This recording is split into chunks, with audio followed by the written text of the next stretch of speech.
So then, if you awaken from this illusion,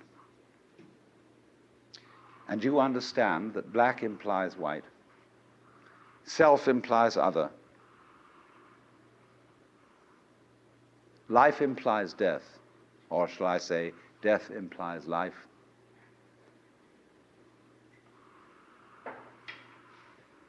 you can feel yourself not as a stranger in the world, not as something here on probation, not as something that has arrived here by fluke, but you can begin to feel your own existence as absolutely fundamental. What you are basically, deep, deep down, far, far in, is simply the fabric and structure of existence itself. So, say in Hindu mythology, they say that the world is the drama of God. God is not something in Hindu mythology with a white beard that sits on a throne and that has royal prerogatives. God in Indian mythology is the self, Satchidananda, which means Sat, that which is, Chit, that which is consciousness, that which is Ananda is bliss. And in other words, what exists, reality itself, is gorgeous. It is the plenum, the fullness of total joy. Wow-wee.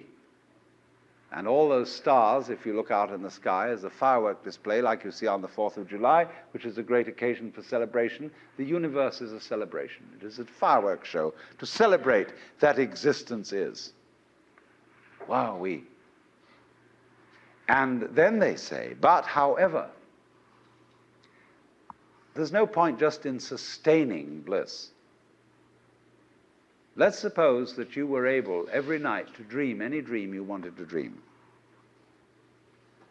And that you could, for example, have the power within one night to dream 75 years of time, or any length of time you wanted to have. And you would naturally, as you began on this adventure of dreams, you would fulfill all your wishes. You would have every kind of pleasure you could conceive. And after several nights of 75 years of total pleasure each, you would say, well, that was pretty great. But now let's have a surprise. Let's have a dream which isn't under control, where something is going to happen to me that I don't know what it's going to be. And you would dig that and come out of that and say, wow, that was a close shave, wasn't it? And then you would get more and more adventurous, and you would make further and further out gambles as to what you would dream. And finally, you would dream where you are now. You would dream the dream of living the life that you are actually living today. That would be within the infinite multiplicity of choices you would have, of playing that you weren't God. Because the whole nature of the Godhead, according to this idea, is to play that he's not. The first thing he says to himself is, man, get lost. Because he gives himself away. The nature of love is self-abandonment, not clinging to oneself. Throwing yourself out, as in, for example, in basketball, you're always getting rid of the ball. You say to the other fellow, have a ball. See? And that keeps things moving. That's the nature of life. So in this idea, then, everybody is fundamentally the ultimate reality. Not God in a politically kingly sense, but God in the sense of being the self, the deep down basic whatever there is. And you're all that, only you're pretending you're not. And it's perfectly okay to pretend you're not. to be absolutely convinced, because this is the whole notion of drama. When you come into the theater, there is a proscenium arch and a stage, and down there is the audience. And everybody assumes their seats in the theater and are going to see a comedy, a tragedy, a thriller, or whatever it is. And they all know as they come in and pay their admissions that what is going to happen on the stage is not for real. But the actors have a conspiracy against this, because they're going to try and persuade the audience that what is happening on the stage is for real. They want to get everybody sitting on the edge of their chairs. They want to get you terrified or crying or laughing. Absolutely captivated by the drama. And if a skillful human actor can take in an audience and make people cry, think what the cosmic actor can do. Why, he can take himself in completely. He can play so much for real that he really believes it is. Like you sitting in this room, you think you're really here. Why, you've persuaded yourself that way. You've acted it so damn well that you know this is the real world. But you're playing it. It's because the audience and the actor is one. Because behind the stage, there's the green room. Off scene, obscene, where the actors take off their masks. You know that the word person means mask? The persona, which is the mask worn by actors in Greco-Roman drama, because it has a megaphone-type mouth which throws the sound out in an open-air theater. So per, through, sona, what the sound comes through, that's the mask. How to be a real person. How to be a genuine fake. A mask. So the dramatis personae at the beginning of a play is the list of masks that the actors will wear. And so in the course of forgetting that this life is a drama, the word for the role, the word for the mask, has come to mean who you are genuinely, the person, the proper person. Incidentally, the word parson is derived from the word person.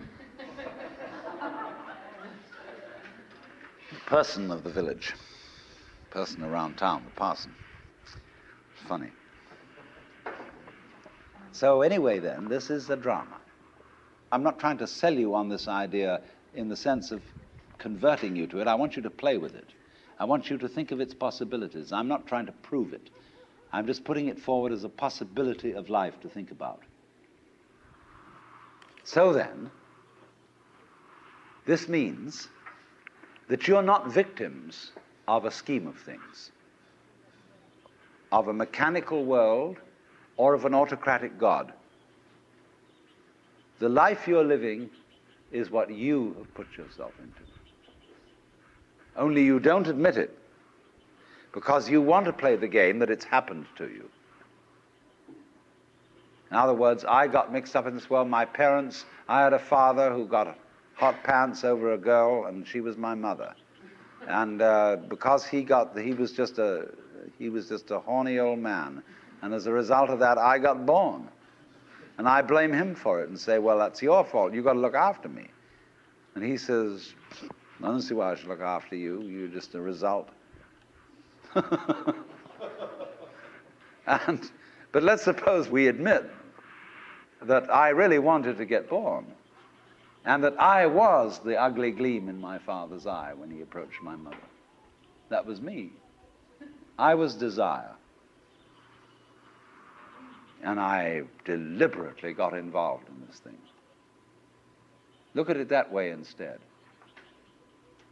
And that even if I got myself into an awful mess, and I got born with syphilis and the Great Siberian Itch and tuberculosis and in a Nazi concentration camp, nevertheless, this was a game which was a very far-out play.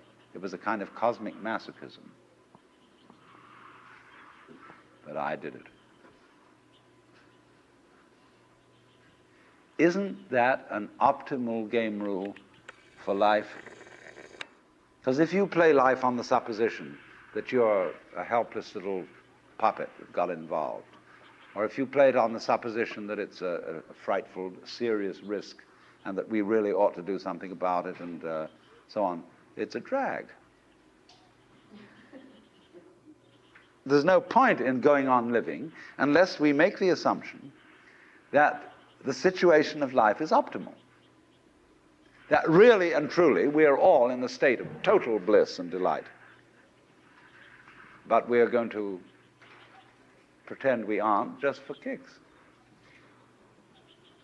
You play non-bliss in order to be able to experience bliss. And you can go as far out as non-bliss as you want to go. And when you wake up, it'll be great. You know, you can slam yourself on the head with a hammer because it's so nice when you stop.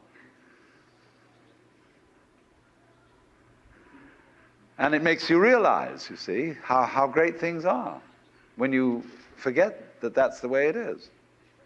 And that's just like black and white. You don't know black unless you know white. You don't know white unless you know black. This is simply fundamental.